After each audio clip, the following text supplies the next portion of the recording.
I prefer the concept of binationalism and believe that the concept of binationalism is crucial for us because binationalism includes both the rights of the Palestinians and the rights of the Jews.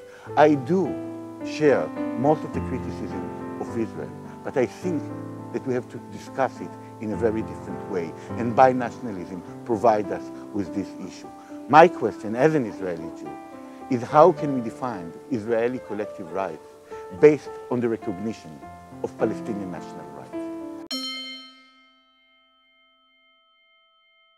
I think that we have to combine the notion of binationalism with the notion of exile that is now the main aspect of both Palestinians who are under exile and of Jews. Who am I without exile, asked the poet Mahmoud Darwish. And I read myself as a Jew through his perception of exile in order to bring back the idea of exile as a foundational term, as a basic understanding of Jewish existence of Palestine. Both are in exile.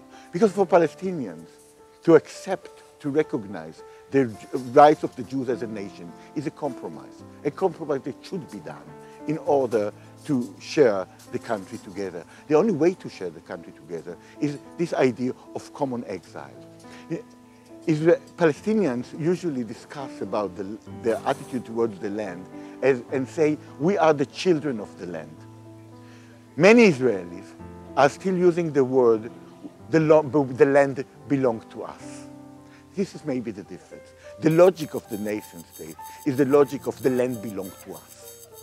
Exilic notion, that maybe is the natural way of understanding of many communities, means that we are the children of the land.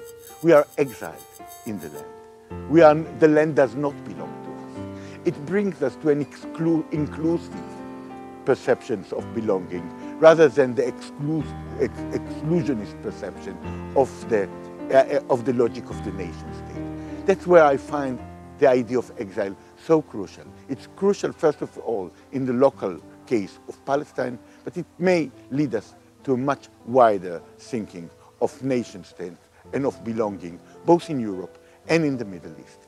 In that case, I also believe that the recognition of Israel cannot be done only within the framework of Palestine. It's part of the discussion of the Arab world. When we will think about recognition in Jewish identity, limited, of course, we will try to think differently about many questions. Our perception of decolonization as simply withdrawal, and as if it deals also only with the colonized and not with the colonizer.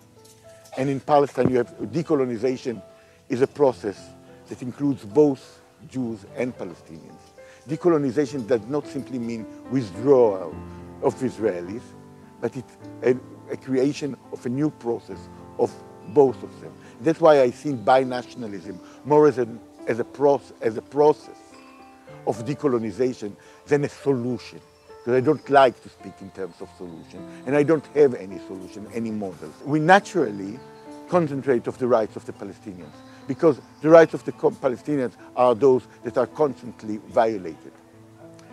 But if we take the rights of the Palestinians, and for me as an Israeli Jew, there is no way to deny the national rights of the Palestinians, including the rights of return. What will be the rights of the Jews? Because the support of Palestinian rights remains meaningless if we don't address the rights of the Jews, if we don't think of the anxiety of the Israelis. Binationalism generates anxiety among Israelis. It is considered as the denial of the right of Israel to exist. This is the paradox of Israel. The idea of equality is frightening. We cannot ignore it. We have to address it and to think, therefore, to shift the discussion. It seems strange to ask the oppressed to talk about the rights of the colonizer. But paradoxically, this is the only way.